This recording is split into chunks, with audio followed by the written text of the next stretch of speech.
We are only 2 months into the year and I have already read my best and worst books of the year. Today I will be going over everything that I read in February. I read 3 picture books and 5 full-length novels. 3 of those were adult novels and then 1 young adult and 1 middle grade. I will be going over the picture books first and then I will be going over the full-length novels in the order that I read them this month. Starting with Mufaro's Beautiful Daughters. This is a picture book inspired by African folktales. It's basically an African Cinderella story. This is the story of 2 beautiful young women, but only one of them is beautiful on the inside and the other one is kind of nasty. The king in this land has decided that he wants to find a bride and he wants to marry the most beautiful woman. Unbeknownst to the people on this journey, they are given tests along the way to see if they're truly beautiful on the inside. This is honestly a really lovely story and it has just gorgeous illustrations in it. So I absolutely love reading this. This is a reread for me. I did read this one whenever I was younger, so I guess there's a little bit of nostalgia too. The next book I read was Sulwe, which is about this girl who has very dark skin and she's very self-conscious about that. And she tries to do things to lighten her skin, including trying to erase her skin. And at night, she has the star visit her and tell her this story about these 2 sisters, one who was daylight and one who was nighttime, and how important it is that we have the full range of colors. It's a warm, uplifting story, but at the same time, it's sad that a picture book needs to be written about this, that a child would be so self-conscious about the way their skin looks. But in the end, it is a really beautiful, uplifting, heartwarming story, and it has absolutely gorgeous illustrations. So I really liked reading this book. And the last picture book I read was Born on the Water. This is about a girl who's given an assignment in school where she has to trace her ancestry, but she is unable to trace her ancestry more than a couple generations. And she talks to her grandmother, and her grandmother sits her down and tells her a story of how her ancestors used to live in Africa and were brought to America as slaves and the hardships they endured and their resistance and eventual freedom and then, continued struggles for equality, etc. in the United States. And she really just goes over the history of their people and why they call themselves Born on the Water. I think this book was really well done and it's told a very broad overview, but in an appropriate manner for a children's picture book. So I really think this is a good way to talk about these things at an age-appropriate level. The first full-length novel I read was Moon of the Crusted Snow. This is a post-apocalyptic story told from the perspective of an Indigenous community in Canada, specifically the Anishinaabe community. While this is post-apocalyptic dystopia, it's also a very quiet, slow-moving story, just really telling about how it affects the day-to-day lives of these people. The first thing they notice is there is no more electricity, and they go, well, we've not had electricity sometimes in the past, maybe it'll come back on, and continue on with their daily lives. And of course, things do progressively get worse and worse over time, but it really is just like a slow paced building of these things over time. One of the elders in this community at one point says, people are calling this the apocalypse, they're saying it's the end of the world, but we've already experienced the end of the world and we've moved on and we're still here and we've still survived. So we're going to survive this again. I found that really interesting and impactful because it is true, a lot of the Indigenous communities, especially in the United States and Canada, did already go through a devastation of their culture and livelihoods, and that would have been like the end of the world to them. They've had the strength to move on and continue forward, and that's really what this book was also about. It's like, no matter what happens, you move on and you continue forward. I found this a really unique perspective on the post-apocalyptic story. This is not the typical dystopian story that I'm used to, and I am really glad that I read this book.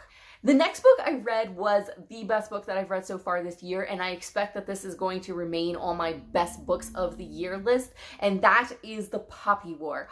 I don't even know how to explain The Poppy War, because how do you explain perfection? This book I was absolutely obsessed with. So I will attempt to explain a little bit about what it is. This is about a gifted orphan who makes her way into a prestigious military academy. While she's there, she's learning battle tactics and strategy and how to fight, and she's also learning that she might have the ability to channel the power of the gods. And then the second half of the book, we have an abrupt shift, and it is war, and she is now in the midst of war and battles, and it is a harsh reality, and I think that's why the abrupt tone shift was there, just really reckoning with that harsh realities of war. At the same time, it is really well told, a excellent progression of the story. I was just obsessed with this book while I was reading it. I have a whole reading vlog that I will link up in the cards if you want to check that out and learn more about it, but I fully expect this to remain on my best books of the year and possibly my best books of all time. And the next book I read is to like this video if you're enjoying the video. The next book I read was His Majesty's Dragon. I am reading this as part of the Temeraire read-along I am hosting on my Discord, and I have read the entire series before. This is one of my favorite adult fantasy series, especially because it has one of my favorite literary dragons in it. Temeraire is the best. I thoroughly enjoyed rereading this story. This is about a naval captain who accidentally becomes a dragon rider, and he has to join the Air Force because at this time England is fighting Napoleon and they need every dragon to be part of the Air Force. Once he joins the Air Force, he really is surprised by the dragon culture. This isn't something he's really encountered previously, and it's something he has to learn along with Temeraire how things work. Through it all, him and Temeraire form this absolute amazing bond.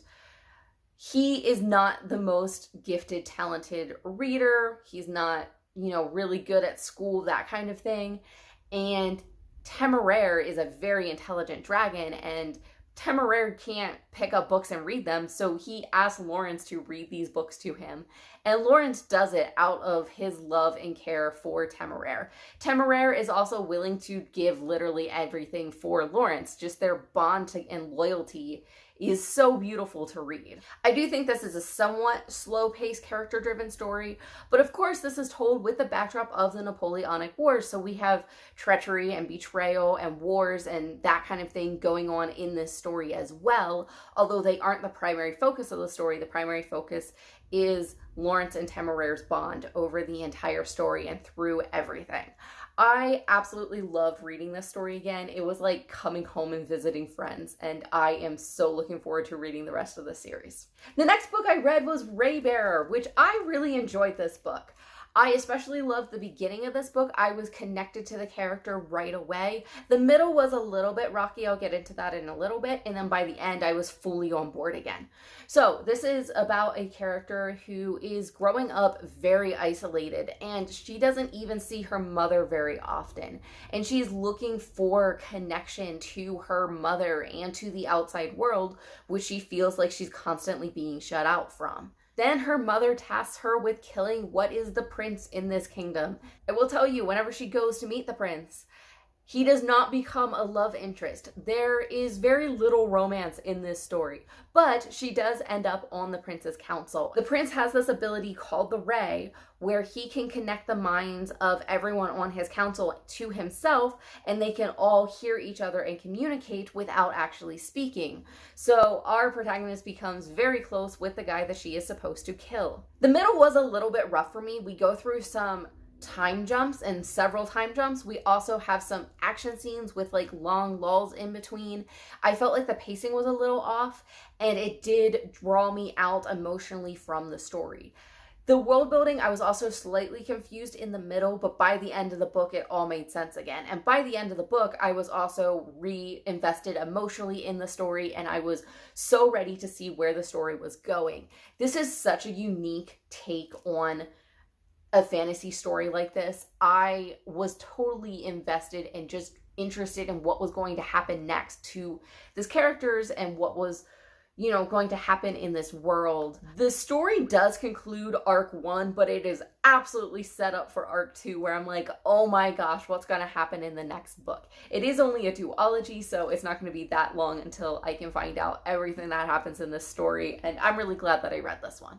And the last story I read is the worst book that I read this year, and I honestly expect it to be on the worst books that I read this year list as well. Oh my gosh, why? February was all over the place, man. That is The Golden Compass. Why is this book so popular? Especially given that this is often pitched or sold as a children's book. Do children actually like this book? Is it just me? What is going on here? This was the most boring book that I have ever read. It is so slow moving. Especially in the beginning, hardly anything happens for over half the book. I also didn't know dialogue could be so boring, because anytime anything remotely interesting happened, the characters sat down and had the most boring conversation about it.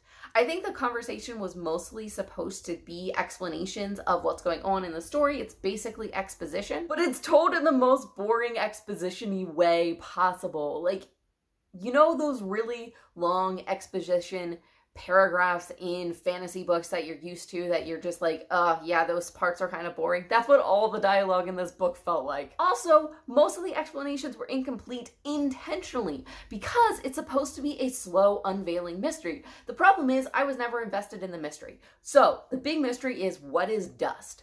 And there's something mysterious called dust, but we won't tell you about it. Just dropping a noun and expecting me to care about that noun without any explanation whatsoever is not going to make me care about it. On top of that, our protagonist is the most annoying version of the chosen one trope.